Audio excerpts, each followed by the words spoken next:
الحمد للہ وحدہ والصلاة والسلام علی من لا نبی بعدہ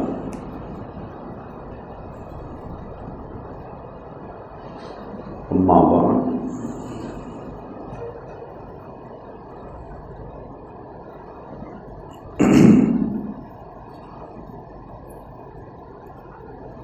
بزرگان محترم،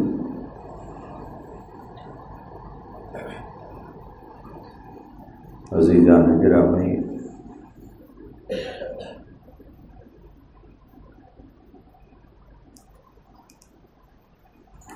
ماہ رمضان المبارک کے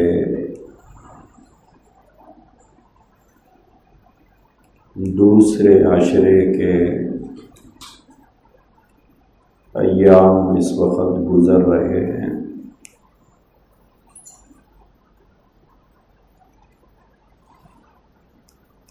بہت جلد انشاءاللہ العزیز پھر تیسرا عشرہ بھی شروع ہو جائے گا۔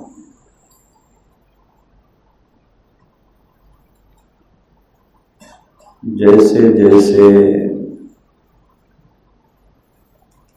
رمضان المبارک کے ایام گزرتے رہتے ہیں،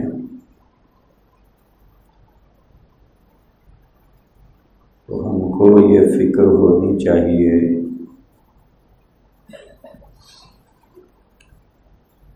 کہ اب تک میں نے کیا پایا ہے۔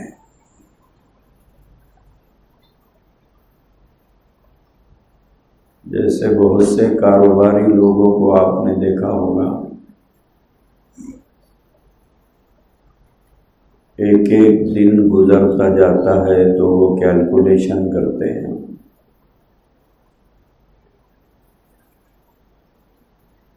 کہ اب تک میں نے کتنا نفع کمایا ہے،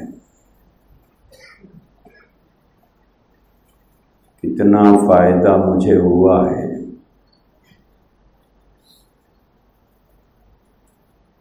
ایسے ہی ہم کو بھی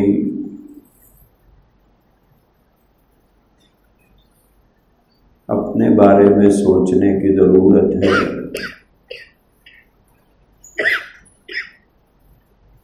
کہ اب تک میں نے کیا پایا ہے۔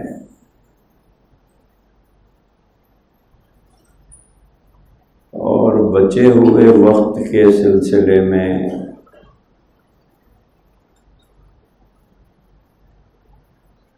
کوئی منصوبہ آدمی کے ذہن میں ہونا چاہیے کہ اب تک کچھ نہیں پایا ہے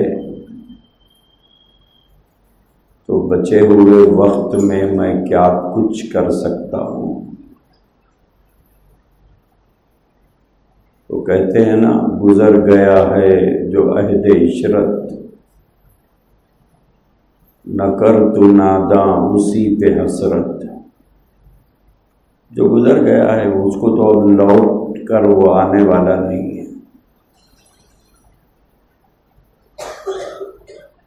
گزرا ہوا ایک منٹ 1 کروڑ میں بھی نہیں خریدا جا سکتا ہے۔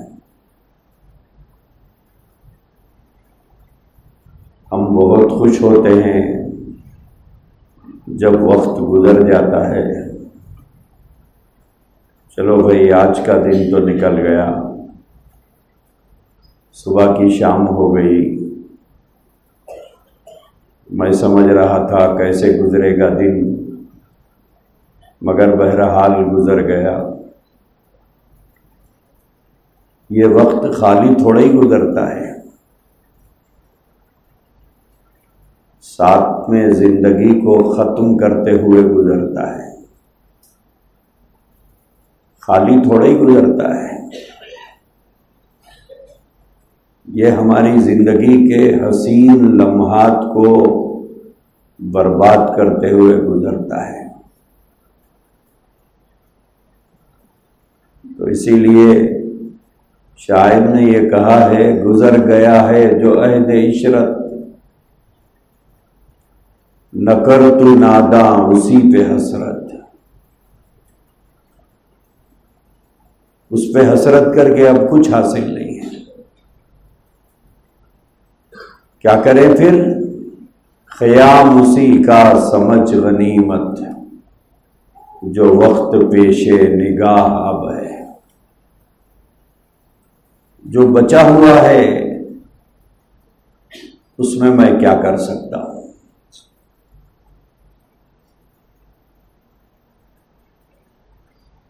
تو عزیزان محترم،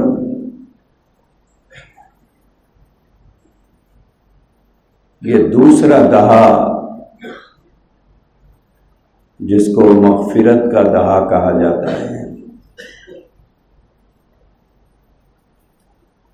اس کے اندر بندہ اپنے رب کو منا لے،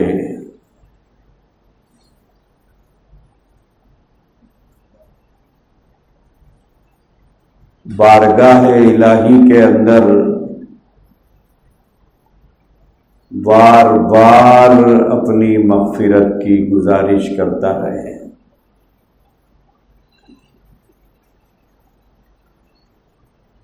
کامیاب وہ آدمی ہے جس کی مغفرت ہو چکی ہے۔ حضرت خواجہ حسن بصری رحمۃ اللہ علیہ جو تابعین میں سے تھے، صحابہ کے شاگرد ہیں، حضرات صحابہ کی صحبت پائی ہے،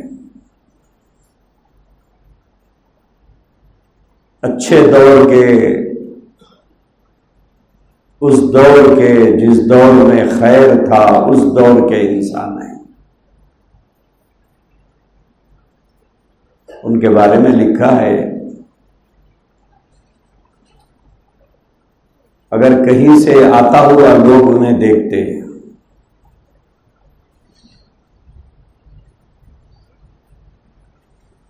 تو ان کی کیفیت یہ ہوتی، وہ راستے سے ایسے چلتے ہوئے آتے رہتے جیسے کوئی بیٹا اپنے باپ کو دفن کر کے آ رہا ہو، تو جو کیفیت ہوتی تھی وہ کیفیت رہتی تھی ہمیشہ وہی کیفیت میں رہتے تھے، جیسے کوئی بیٹا اپنے باپ کو دفن کر کے آیا ہے، کتنا مغموم ہو کے آتا ہے قبرستان سے وہ،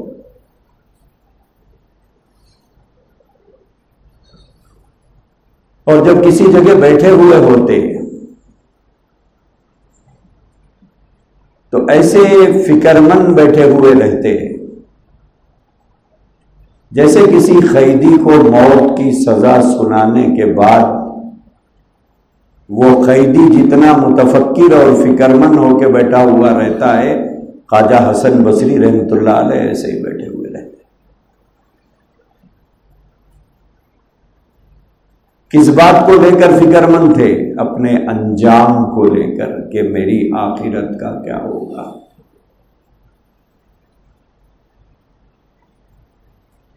آج ہمارے پاس ہر چیز کی فکر ہے سوائے اپنے انجام کی فکر کے۔ ہمیں اپنے انجام کی کوئی فکر نہیں ہے کہ میری موت ایمان کی حالت میں ہوگی یا نہیں ہوگی، مرتے وقت مجھے کلمہ نصیب ہوگا یا نہیں ہوگا، مرتے ہوئے میری زبان پر آخری الفاظ اللہ کی یاد کے ہوں گے یا نہیں ہوں گے، مرنے کے بعد میری خبر کا کیا ہوگا، میدان محشر میں اللہ کے سامنے جب میرا حساب و کتاب ہوگا تو کیا ہوگا۔ یہ فکر ختم ہو گئی ہم لوگوں کے اندر سے۔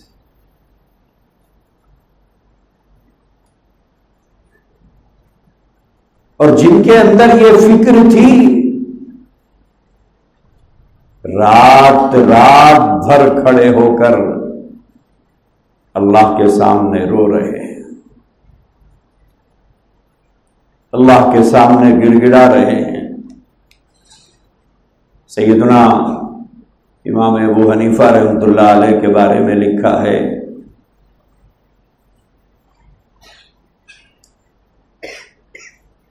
کہ پوری رات اللہ کو یہ کہتے ہوئے گزار دی ان تعذبنا فنحن عبادک وَإِن تَغْفِرْ لَنَا فَإِنَّكَ أَنْتَ الْغَفُورُ الرَّحِيمُ. پڑھتے جا رہے ہیں، روتے جا رہے ہیں، پڑھتے جا رہے ہیں، روتے جا رہے ہیں. کیا معنی ہے اس کا؟ کیا مطلب ہے اس کا؟ اس کا مطلب یہ ہے کہ اللہ اگر آپ عذاب دیں تو آپ کو اختیار ہے. میں آپ کا بندہ ہوں، آپ کو اختیار ہے. ان تعذبنی فنحن عبدک، اگر آپ مجھے عذاب دیں آپ کو اختیار ہے، میں آپ کا بندہ ہوں.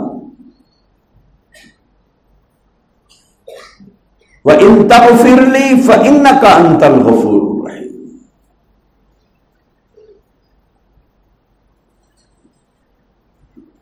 اگر آپ مجھے معاف کر دیں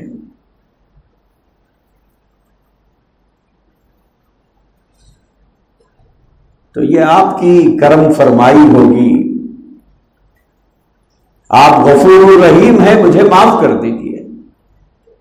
بس یہی الفاظ پوری رات بولتے رہے، روتے رہے، بولتے رہے، روتے رہے کہ اگر آپ عذاب دیں تو آپ کو اختیار ہے، کیونکہ میں آپ کا بندہ ہوں.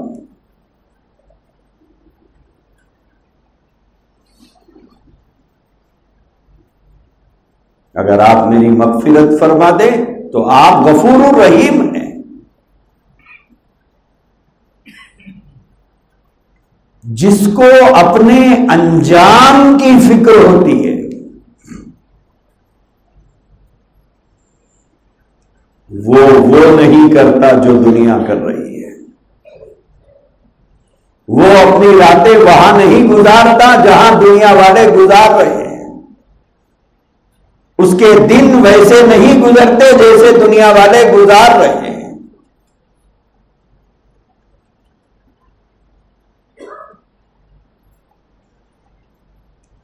وہ وہاں کھڑے ہو کر نہیں ہنستا جہاں دنیا والے ہنس رہے ہیں. کیوں؟ اس لیے کہ اسے فکر ہے اپنے انجام کی کہ میرا کیا ہوگا. تو کسی بزرگ کے بارے میں لکھا ہے کہ جب بھی ان کے سامنے سے کوئی آدمی گزرتا تھا تو اسے دیکھ کر یہ کہتے یہ تو شاید بچ جائے گا لیکن میرا کیا ہوگا. پتہ نہیں اس کی کون سی ادا اللہ کو پسند آئے گی اور وہ بچ جائے گا. پتہ نہیں میری کون سی ادا پر اللہ ناراض ہوں گے اور پکڑ کریں گے. کون سی چیز پر گرفت ہوگی پتہ نہیں ہے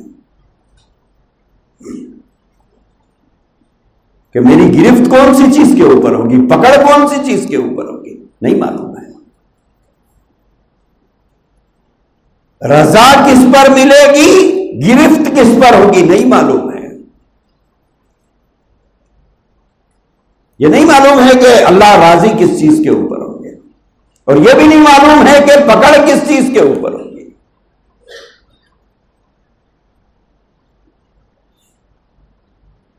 تو دوستو دوسرا عشرہ گزر رہا ہے.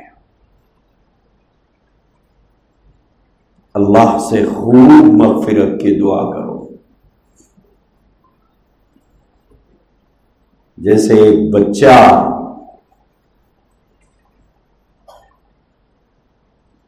کسی چیز کو لینے کے لیے اپنی ماں یا باپ کو مناتا ہے،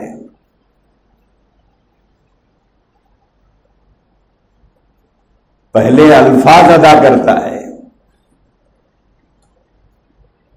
پھر جب اسے اندازہ ہوتا ہے کہ پتہ نہیں یہ مانیں گے نہیں مانیں گے تو پھر وہ آنسو بہاتا ہے.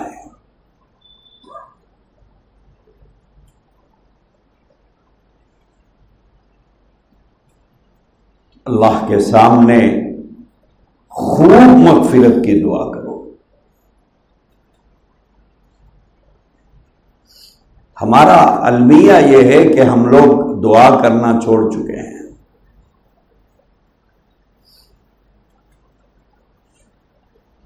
کتنے لوگ نماز کے بعد بیٹھ کر دعا کرتے ہیں؟ ضروری نہیں ہے کہ مسجد میں کریں، گھر میں بیٹھ کے کریے۔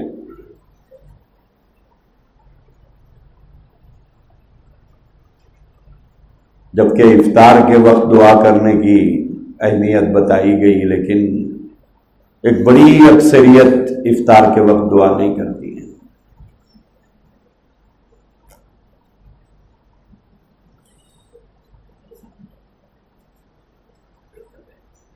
دوستو، ہم اتنے بے رحم ہیں کہ ہمیں اپنی ذات کے اوپر بھی ترس نہیں آتا ہے۔ ہم اپنی ذات پر بھی ترس نہیں کھا رہے ہیں۔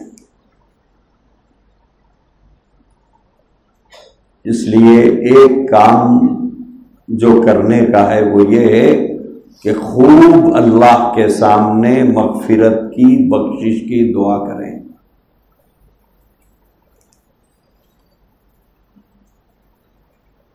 پتہ نہیں کون سا لمحہ ہوگا جس میں یہ آواز آسمانوں پر سنی جائے گی۔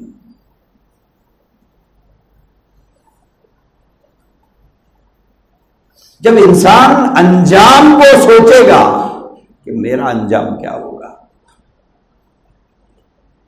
آج کل ہمیں اپنے انجام کی فکر نہیں ہے، دوسروں کے انجام کی بڑی فکر ہے، دوسروں کی بڑی فکر ہے۔ دوسروں کا چھوڑو یار، اپنی فکر کرو۔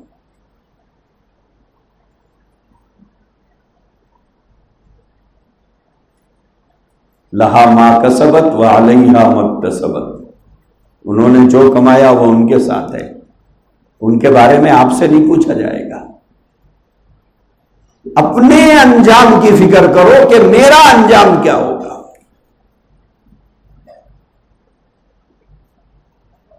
میری موت کس حالت میں آئے گی۔ دعا کی کبھی ہم نے اللہ سے کہ پروردگار عالم ایمان کی موت نصیب فرمائی ہے۔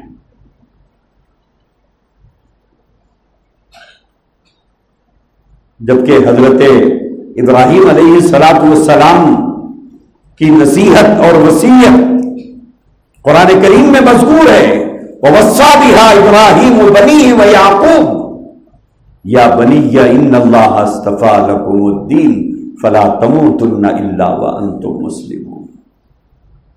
دو بیٹے ابراہیم علیہ السلام دونوں پیغمبر ہیں۔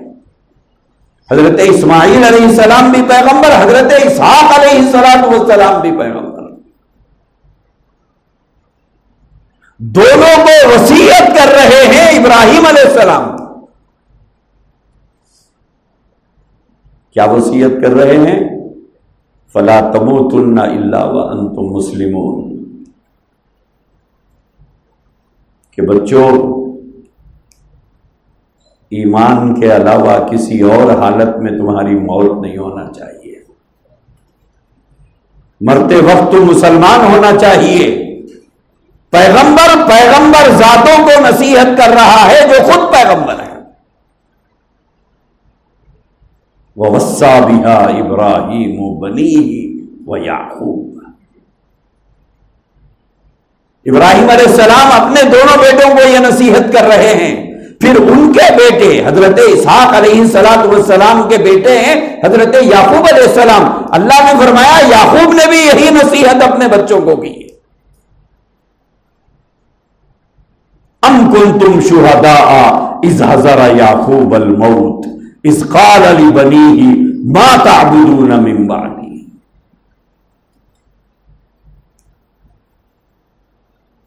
آج اس انجام سے ہم بالکل بے فکر ہیں۔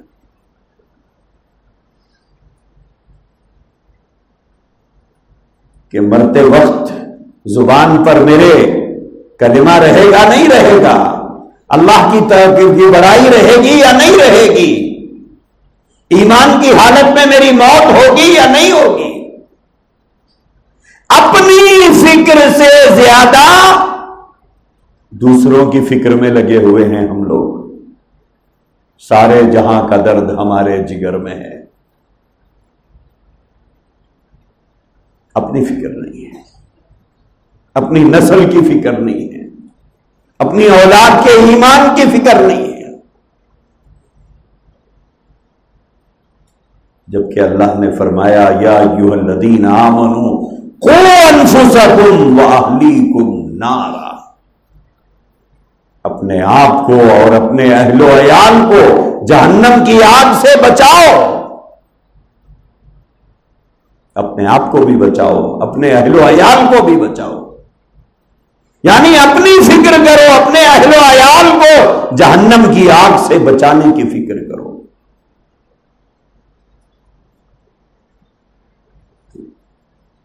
تو یہ دوسرا عشرہ جس میں خوب مغفرت کی اللہ سے دعا کرنا چاہیے۔ اللہ کے نبی نے فرمایا ہلاک ہو گیا وہ آدمی جسے ایک رمضان ملے اور اللہ کو منا نہ لیا اور مغفرت نہ کرا لیا۔ ایک رمضان ملا،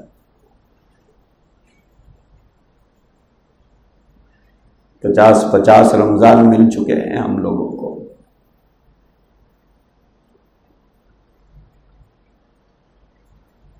ایک کام تو کرنے کا یہ ہے، دوسرا کام آئندہ جمعہ تک شاید تیسرا عشرہ شروع ہو جائے گا۔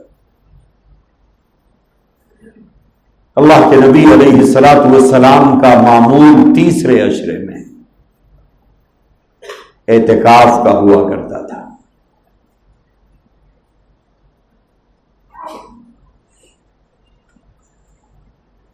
ایک دن کا اعتکاف جہنم میں اور اعتکاف کرنے والوں میں اتنی دوری پیدا کرتا ہے جتنا زمین اور آسمان کے درمیان میں دوری ہے۔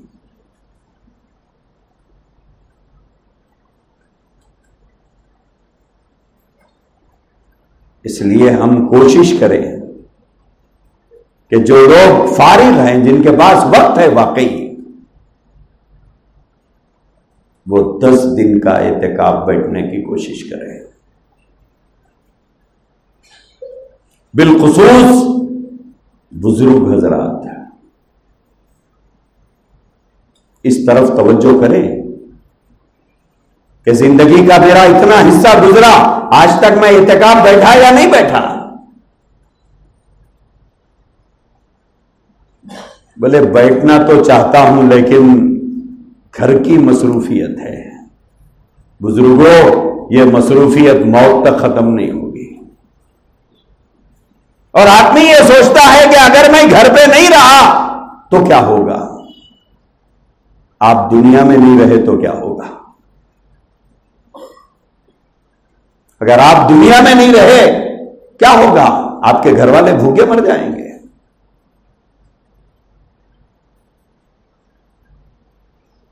دوستو، جس دن ہماری موت ہوگی اس دن بھی ہمارے گھر والے کھانا کھائیں گے، اس دن بھی کھائیں گے، روئیں گے لیکن کھائیں گے، نہ کھائے تو اہل خاندان انہیں کھلائیں گے۔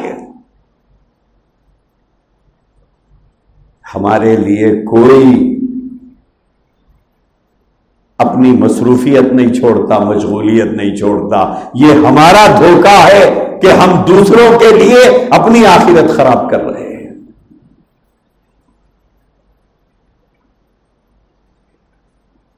اللہ کے نبی علیہ الصلوۃ والسلام ماہ رمضان المبارک کے آخری عشرے میں آپ کا عام معمول تھا اعتکاف کرنے کا۔ اعتکاف کا مطلب کیا ہے؟ اعتکاف کا مطلب یہ ہے کہ کپڑے بستر لپیٹ کر آدمی کسی کے در پہ جا کے پڑ جانا کہ تجھے منا کے دم لوں گا، تجھ سے لے کے دم لوں گا۔ جیسے آدمی سامان لپیٹ کر کسی مالدار کے دروازے پر جا کر پڑ جائے، گر جائے، اور اپنی مانگ اس کے سامنے رکھتا رہے بار بار،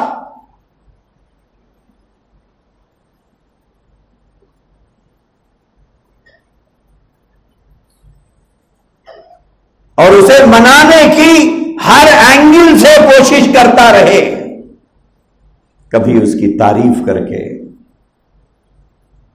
کبھی اس کی خوبیاں اور برائیاں بیان کر کے،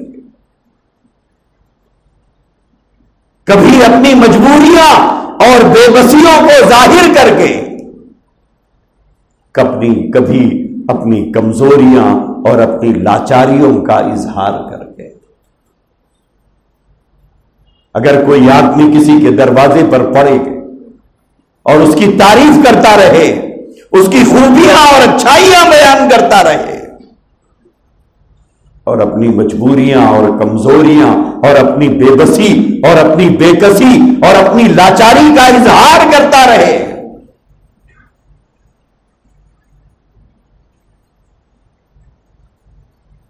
اس سے کہیں زیادہ بے بسی کا اظہار انسان کو اپنے اللہ کے سامنے کرنا ہے۔ عمر کے جس پڑاؤ پر بھی ہم اس وقت ہیں، کسے پتا آئندہ رمضان میں ہم رہیں نہ رہیں۔ جن کے پاس مشغولیت نہیں، وقت فارغ ہے، وہ حضرات کوشش کریں اعتکاف بیٹھنے کی، اور اعتکاف بیٹھنے والوں سے گزارش ہے، دیکھنے میں آتا ہے اکثر مسجدوں میں بالخصوص نوجوان بچے، اگر واقعی آپ اعتکاف کی نیت سے مسجد آتے ہیں تو اچھا ہے، ورنہ مت آئیے، میری گزارش ہے مت آئیے۔ وہ ادھم مسجدوں میں، وہ تماشے مسجدوں میں، وہ ہنسی مذاق، مسجد انٹرٹینمنٹ کی جگہ نہیں ہے۔ اور میں ساتھ ہی ان لوگوں سے کہوں گا جو اپنے بچوں کو بھیجتے ہیں، کئی سال سے میں اس مسجد میں دیکھ رہا ہوں 11 سال 10 سال 12 سال کے بچے جن میں کوئی سمجھ نہیں ہے، بچے بچے ہوتے ہیں، ان کی کوئی غلطی نہیں ہے، وہ غیر تربیت یافتہ ہوتے ہیں، ان میں تربیت نہیں ہوتی، اب وہ بچوں کو مسجدوں کو بھیجتے رہے اعتکاف بیٹھنے کے لیے، انہیں فرض نماز کا شعور ابھی نہیں پیدا ہوا ان کے اندر، ان میں فکر آخرت کہاں پیدا ہوگی؟ نتیجہ یہ ہو رہا ہے کہ بچے بڑوں کا اعتکاف خراب کر رہے ہیں، نہ نماز سکون سے پڑھنے دیتے، نہ تلاوت سکون سے کرنے دیتے، نہ چین سے اعتکاف کرنے والے بڑی عمر کے لوگوں کو سونے دیتے۔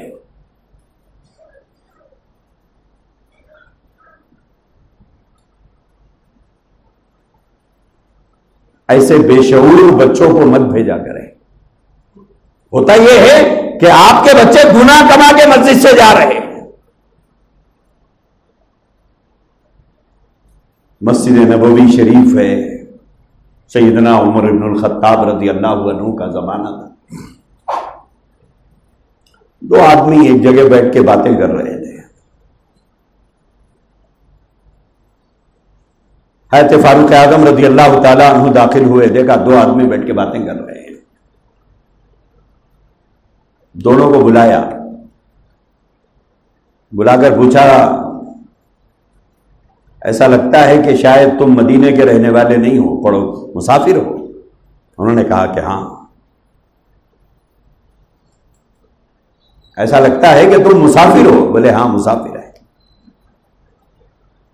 اس کے بعد میں فرمایا میں نے بھی وہی سمجھا کہ تم مسافر ہو، نئے چہرے نظر آتے ہیں، اگر تم مدینے کے رہنے والے ہوتے تو آج تمہاری پیٹھ پر اتنے کوڑے مارتا کہ چمڑی اکھڑ جاتی کہ تم اللہ کے گھر میں بیٹھ کے باتیں کر رہے ہو۔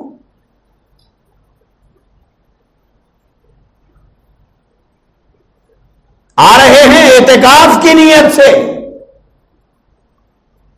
اور مسجدوں میں بیٹھ کر وہ ادھم مچاتے ہیں، گناہ کما کے جاتے ہیں۔ کیا بچے کیا بڑے کئی بڑے لوگوں کو بھی دیکھنے میں آتا ہے، بچے بچوں کے ساتھ مل کے تماشے کر رہے ہیں، بڑے بڑوں کے ساتھ مل کے بیٹھنا کر رہے ہیں۔ مسجد بیٹھکوں کی جگہ ہے، اعتکاف کا وقت آپ نے اس کے لیے فارغ کیا ہے۔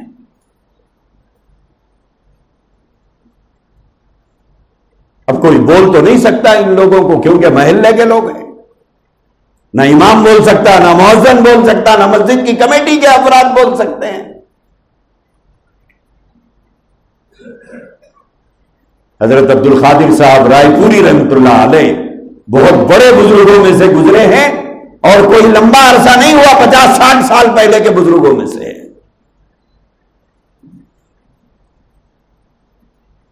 حضرت مدنی رحمۃ اللہ علیہ، حضرت شیخ الحدیث زکریا صاحب رحمۃ اللہ علیہ اور رائے پوری رحمۃ اللہ علیہ ایک ہی زمانے کے لوگ ہیں۔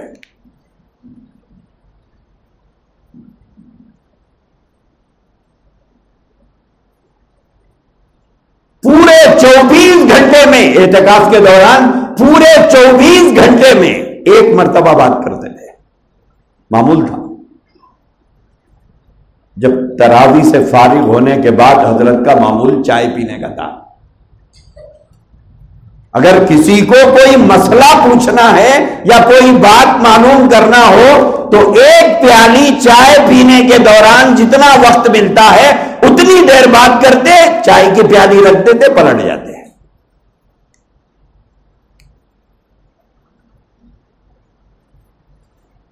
اسی لیے حضرت شیخ الحدیث زکریا صاحب رحمۃ اللہ علیہ، حضرت رائے پوری کے پاس ناپ کر جگہ دی جاتی تھی مسجد میں۔ کب؟ 10 رمضان 20 رمضان کو نہیں، 29 شعبان کو ایک مہینے کا اعتکاف بیٹھا کرتے تھے حضرت، اور مسجد میں 29 شعبان کو ناپ کر جگہ دی جاتی تھی۔ تقریباً یہی حال شیخ الحدیث حضرت زکریا صاحب رحمۃ اللہ علیہ کے پاس تھا، یہی معمول تھا۔ حضرت شیخ رحمۃ اللہ علیہ فرمایا کرتے تھے، ملک بھر سے لوگ جاتے تھے اعتکاف بیٹھنے، عوام نہیں، علماء جاتے تھے۔ عوام بھی جاتی تھی، اکثریت علماء کی ہوتی تھی، بڑے بڑے علماء جاتے تھے حضرت شیخ کے پاس اعتکاف بیٹھنے کے لیے۔ تو حضرت شیخ رحمۃ اللہ علیہ فرماتے تھے، تم سے کچھ نہیں ہو سکا، کوئی بات نہیں، مطلب نوافل نہیں ہو سک رہی، تہجد نہیں ہو سک رہی، ذکر نہیں ہو سک رہا، تلاوت نہیں ہو سک رہی، کوئی بات نہیں۔ حضرت شیخ فرماتے تھے، ایک شرط ہے۔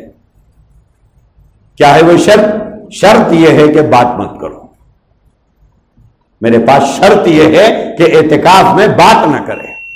کیوں؟ اس لیے کہ بات کا آغاز اللہ رسول سے شروع ہوتا ہے، ختم کہاں جا کے ہوتا ہے نہیں معلوم ہے۔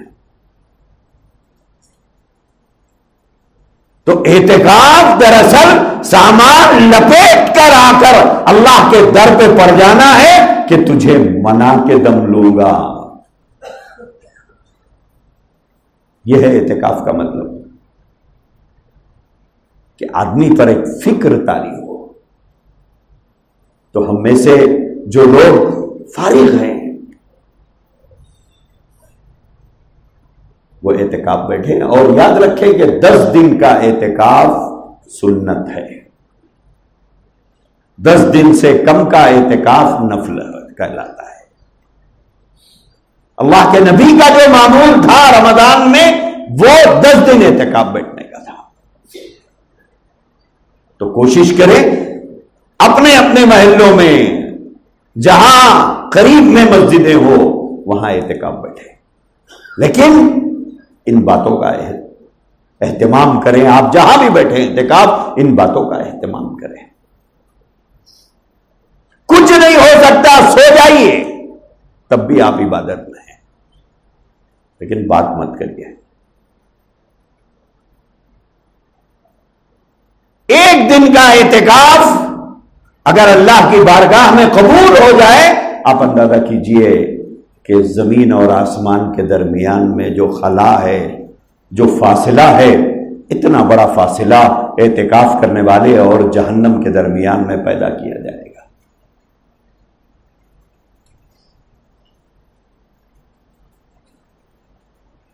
تیسری اور آخری بات، ماہ رمضان المبارک یہ ایک غمخاری کا مہینہ ہے، ہمدردی کا مہینہ ہے۔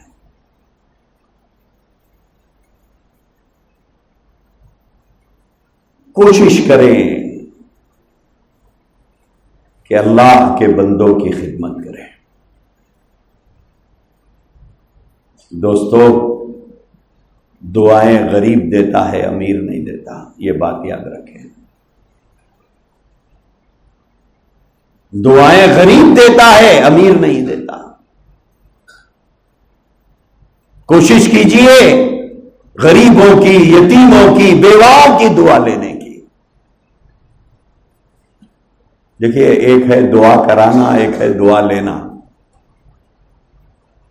ایک ہے دعا کرانا کہ آپ بولیں ملنے والوں سے دعا کیجئے، دعا کیجئے، دعا کیجئے۔ ایک ہے دعا لینا،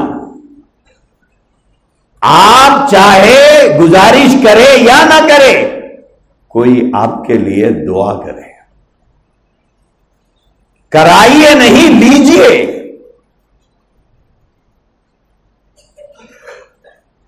یہ بہت اچھا موقع ہوتا ہے رمضان کا۔ کوئی غریب ہے، کوئی یتیم ہے، کوئی بیوہ ہے، کوئی معذور ہے، کوئی مجبور ہے، کوئی بے بس ہے۔ کسی کے گھر میں بچے اپنے ماں باپ سے کہہ رہے ہیں کہ ہمارے کپڑے کب آئیں گے،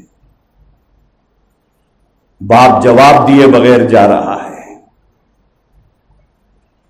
یا بچوں کے کپڑوں کے تقاضے سے بیوہ ماں کے آنکھوں میں آنسو ہے، کہاں سے لا کے میں تمہیں کپڑا پہناؤں؟ کاش میرا سہاگ سلامت ہوتا، کاش تمہارے ابا ہوتے۔ دوستو، خیال کرو ایسے غریبوں کا۔ ہاں، ایک بات ضرور یاد رکھنا، ایسا کپڑا مت لاؤ جسے پہن کر بیوہ کو اپنا سہاگ یاد آئے۔ یتیم بچے عید کے دن ان کپڑوں کو دیکھ کر روئیں کہ کیا یہ کپڑے پہنے ہم۔ باضابطہ لوگ بازاروں کو جا کر خرید کے لا رہے ہیں زکات کے کپڑوں کے نام سے۔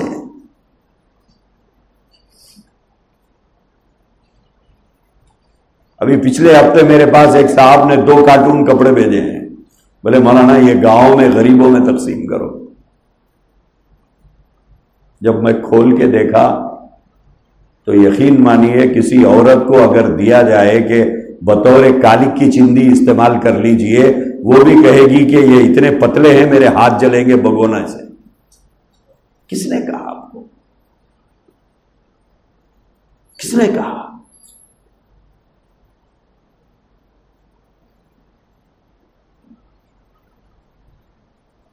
دوستو، ایسا کپڑا خرید، 10 کو مت پہناؤ، 1 کو پہناؤ۔ جب جب وہ کپڑا نکالے تو دل سے آپ کے لیے دعا نکلے، بولے یہ کپڑے نہ ہوتے تو آج میں دعوت میں نہیں جا سکتی تھی، یہ کپڑے نہ ہوتے تو میں دعوت میں نہیں جا سکتا تھا، اگر یہ جوتے اور چپل نہ ہوتے تو آج میں دعوت میں نہیں جا سکتا تھا۔ بعض لوگ اتنے سستے کپڑے خرید کے لاتے ہیں کہ وہ پہن کر عید کے دن آنے والے رشتہ داروں کا سامنا کرنے بھی شرمندگی ہوتی ہے۔ مت پہناؤ، ضروری نہیں ہے کہ آپ 150 لوگوں کو 100 روپے کے کپڑے بنائیں، کوئی ضروری نہیں ہے۔ 10 لوگوں کو اچھا کپڑا پہناؤ، اور جو اپنے لیے پسند کرتے ہو اس معیار کا کپڑا لا کے پہناؤ۔ حضور نے کیا فرمایا؟ یحب لأخیہ ما یحب لنفسہ، اپنے بھائی کے لیے وہ پسند کرو جو اپنے لیے پسند کرتے ہو۔ جو اپنی بیٹی کو کپڑا دلاتے ہو 10,000 کا دلاتے ہوں گے، اس غریب کو 5,000 کا دلا دو۔ ضروری نہیں ہے کہ وہ 5,000 50 لوگوں میں بانٹے ہم۔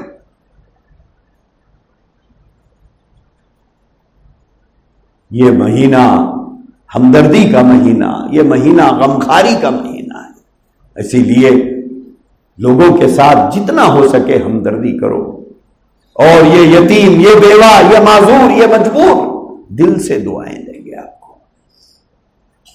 اور حدیث پاک میں ہے، اللہ کے نبی نے فرمایا اپنے بھائی کے پیٹھ پیچھے دعا جب کی جاتی ہے وہ دعا قبولیت کے بہت قریب ہوتی ہے۔ اسی لیے کوشش کریں یہ 3 چیزوں کا، ایک مغفرت کی اور بخشش کی خوب دعائیں کرنا، دوسرا جن کے پاس فرصت ہے، وقت ہے، نہ ملازمت ہے، نہ مشغولیت ہے، نہ دکان ہے، فارغ ہے، اللہ نے مہلت دے رکھی ہے، عمر بھی دی ہے، مہلت بھی دی ہے، اعتکاف بیٹھنے کی کوشش کریں۔ تیسری چیز، حسب حیثیت آدمی اس مہینے میں غریبوں اور ضرورت مندوں کی خوب مدد کرے۔ کبھی ایسا ہوتا ہے کہ ہماری جو زکوٰۃ ہوتی ہے وہ ختم ہو جاتی ہے، بعض ضرورت مند بعد میں آ جاتے ہیں، تو ہم اس ضرورت مند سے کہتے ہیں ارے بہت دیر کر دیا آپ آنے میں، ختم ہو گیا، سب ختم ہو گیا۔ کیا مطلب ہے؟ آپ لینے کی پوزیشن میں آ گئے؟ بھائی 100 روپئے میں 2.5 روپئے تو آپ نے زکوٰۃ نکالی ہے، 97.5 روپئے ابھی آپ کے پاس باقی ہے، 1 لاکھ روپے پہ آپ نے 2,500 روپے زکوٰۃ نکالی ہے، 57.5 بلکہ 97,500 روپیہ ابھی آپ کے پاس ہے۔ خالی ہاتھ مت لوٹایا کرو لوگوں کو، 2.5 روپئے تو ہم نے دیے ہیں، 100 روپئے پہ 2.5 روپئے زکوٰۃ ہے، 1,000 روپے پہ 25 روپے زکوٰۃ ہے، 1 لاکھ روپے پہ 2,500 روپے زکوٰۃ ہے۔ بعض مرتبہ بہت زیادہ ضرورت مند لوگ آپ کے پاس پہنچتے پہنچتے دیر ہو جاتی ہے اور ہم لوگ ان کو واپس لوٹاتے، بولے بہت دیر ہو گئی آپ کو آنے میں، جائیے، سب ختم ہو گیا۔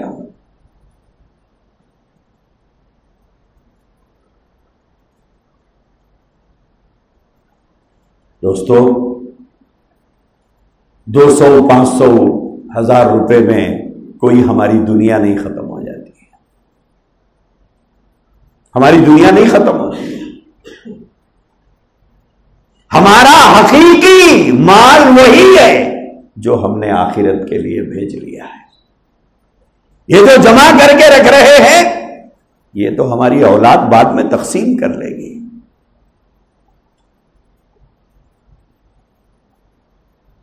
یہ تو ہماری اولاد بٹوارا کرے گی، تقسیم کرے گی، اور جب تقسیم کرے گی اس میں ہر ایک کا حصہ ہوگا سوائے آپ کے، اس میں آپ کا حصہ نہیں رکھے گی اولاد۔ ابھی میرے پاس ایک مسئلہ آیا تھا، ایک صاحب کا انتقال ہوا، 4-5 بچے ہیں بیچاروں کے، بہت سا پیسہ انہوں نے رکھا ہے۔ 2 بچوں کی رائے یہ ہے کہ بھائی ابا کے نام سے پیسے نکالو، مسجد بنائیں گے، باقی پیسہ ہم بانٹ لیں گے۔ باقی 3 کہتے ہیں کہ نہیں، ہم کو ضرورت ہے، تم بنانا ہو تو اپنا حصہ لے کے ابا کے نام سے مسجد بناؤ، ہم نہیں دیں گے اپنے حصے میں سے۔ یہ ہے اولاد جس کے لیے ہم رکھ کے جا رہے ہیں۔ اسی لیے دوستو، اپنے لیے آخرت کے خزانے میں جو جمع کر لیا وہی ہمارا مال ہے۔ حضور نے فرمایا 3 چیزیں آدمی کا مال ہے، جو کھا لیا وہ اس کا، جو پہن کے پرانا کر دیا وہ اس کا، اور جو آخرت کے لیے بھیج لیا وہ اس کا۔ باقی بولے باقی یہ وارثوں کے مال پر واچمین بنا ہوا ہے، چوکیداری کر رہا ہے، ادھر دم نکلا ادھر مال تقسیم ہو گیا۔ اسی لیے کوشش کرو کہ رمضان المبارک کے ان مقدس گھڑیوں کے اندر حسب حیثیت، اور بعض لوگ یہ سوچتے ارے میرے پاس رہنا تھا، بھائی میں بتاتا تھا، رہ سکت بتاتے، مگر اب جتنا ہے اتنے میں بتا دو۔ بعض لوگوں کا یہ مزاج رہتا میرے پاس رہنا تھا، ان کے پاس جتنا ہے نا میرے پاس رہنا تھا، دیکھنا تھا میں کیا کرتا۔ وہ جب اب فی الحال جتنا ہے اس میں سخاوت کرو. اور ایک بات بتاؤ آخری، مالدار سے زیادہ پسندیدہ وہ غریب ہے جو کم رکھتا ہے مگر خیرات کرتا ہے، وہ زیادہ پسندیدہ ہے. اس لیے جتنا ہے ہمارے پاس اتنے میں ہی ہمارا امتحان ہے. اللہ یہ نہیں دیکھتا کہ کتنا دیا، اللہ یہ دیکھتا ہے کتنا تھا کتنا دیا. اللہ کے پاس اعتبار کوانٹٹی کا نہیں ہے، اللہ کے پاس اعتبار پرسنٹیج کا ہے. کتنا دے سکتا تھا کتنا دیا. تو کوشش کرو غریبوں، یتیموں، بیواؤں، معذوروں، مجبوروں کا خوب خیال کریں اور سال بھر آپ دعائیں لیتے رہیں. اللہ تبارک و تعالی ہم سب کو توفیق عطا فرمائے. وآخر دعوانا الحمدللہ.